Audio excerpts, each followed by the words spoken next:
Cooker விசில மறந்து உணவு வீணாகி போச்சா?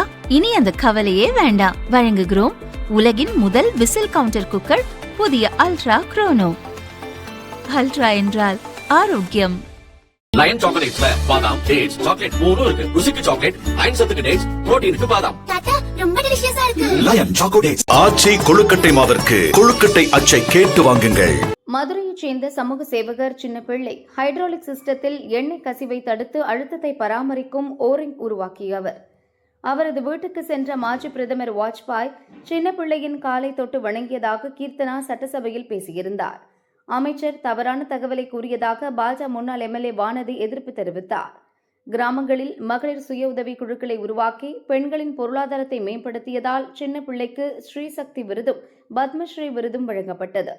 டெல்லியில் விருது வழங்கும் விழாவில்தான் வாஜ்பாய் சின்னப்பிள்ளையின் காலை தொட்டு வணங்கினார் என வானதி கூறியிருந்தார்.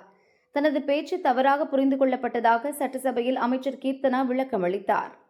இன்னும் ஒரே ஒரு சின்ன திருத்தம் அவையில சொன்னது. அன்னைக்கு நேரம் காலம் கருதி கதையை நான் சுருக்கமா சொல்லிட்டேன். அதனால அதுவும் இப்போ வலைதளத்துல காட்டுத்தீயா பரவிக்கிட்டு இருக்கு. அதுக்கு விளக்கம் தரணும் அப்படின்ற ஒரு நோக்கத்தோட நான் சொல்றேன். மதுரை மாவட்டத்தில் இயங்கும் தான் ஃபவுண்டேஷன் என்ற சுய உதவி குழுவின் அமைப்பில் ஒரு ஆக்டிவ் மெம்பர் தான் இந்த சின்னப்பிள்ளை அவர்கள். அப்பன் திருப்பதி பகுதியில் வைகை வட்டார களஞ்சியம் சுய உதவி குழு மூலம் பெண்களின் வாழ்வாதாரத்தை உயர்த்த சிறப்பாக பணியாற்றி வந்தார். கிராம பெண்களிடையே ஒரு சேமிப்பு பிரிவை தொடங்க முயற்சிகள் மேற்கொண்டனர். பெண்களை மேம்படுத்துவதன் மூலம் வறுமை மற்றும் கடன் குறைகளை குறைக்க பல பங்களிப்புகளை செய்துள்ளார். அவரது சேவையை பாராட்டி பத்மஸ்ரீ விருதை 2019 பெற்றார். ஆனால் அவரின் செயல்களுக்காக மட்டுமே அவருக்கு 2001 ஆண்டில் ஸ்திரீ சக்தி புரஸ்கார் விருதை பெற்ற 5 பெண்களில் சின்னப்பிள்ளை அவர்களும் ஒருவர். அந்த விருது வழங்கும் விழாவில் தான் அவரின் மகத்தான செயலை பாராட்டி அவரின் பாதங்களில் ஆசி பெற்றார் முன்னாள் பிரதமர் மறைந்த வாஜ்பாய் அவர்கள். அதுவும் அவரின் செயலுக்கான அங்கீகாரம்தான். அதே சமயம் மதுரையில் இயங்கும் நிறுவனமான ஹைடெக் அராய் என்ற ஆட்டோமொபைல் உதிரிபாக நிறுவனத்திற்கு இதே சுய உதவி குழுக்கள் மூலம் ஓரிங் எனும் சிறிய ரப்பரால் செய்யப்பட்ட காற்று மற்றும் திரவம் வெளியேறாமல் இருக்க பயன்படுத்தப்படும் ஒரு கேஸ்கெட்டை ஜாப் ஒர்க் அடிப்படையில் இந்த சுய உதவி குழுக்கள் மூலம் செய்து தரவும் உந்துதலாக இருந்தார்.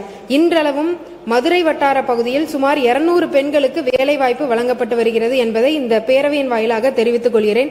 தொழில்துறையும் மகளிர் சுய உதவி குழுக்களையும் இணைத்து ஒவ்வொரு வீட்டிலும் உள்ள பெண்களும் வாழ்வாதார வாய்ப்புகள் சென்றடைய வேண்டும் என்பதற்காக ஒரு புதிய திட்டத்தை உருவாக்கி வருகிறோம். இதுதான் பேசப்பட வேண்டியது, ஊக்குவிக்கப்பட வேண்டியது. ஆனால் எதிர்க்கட்சியினர் நான் பேசிய ஒவ்வொரு வார்த்தையும் நுணுக்கமாக பிரித்து அரசியல் செய்து கொண்டிருக்கிறார்கள். நான் சொன்னது ஒன்று, அதை மாற்றி செய்து தேவையில்லாமல் அது ஒரு கவனத்தை ஈர்த்து கொண்டிருக்கின்றது. எங்களின் கவனம் ஒன்றே, பெண்களுக்கு வேலை வாய்ப்பு, வருமானம், தொழில் வாய்ப்பு, பெண்களின் முன்னேற்றம் தான் எங்கள் அரசியல்.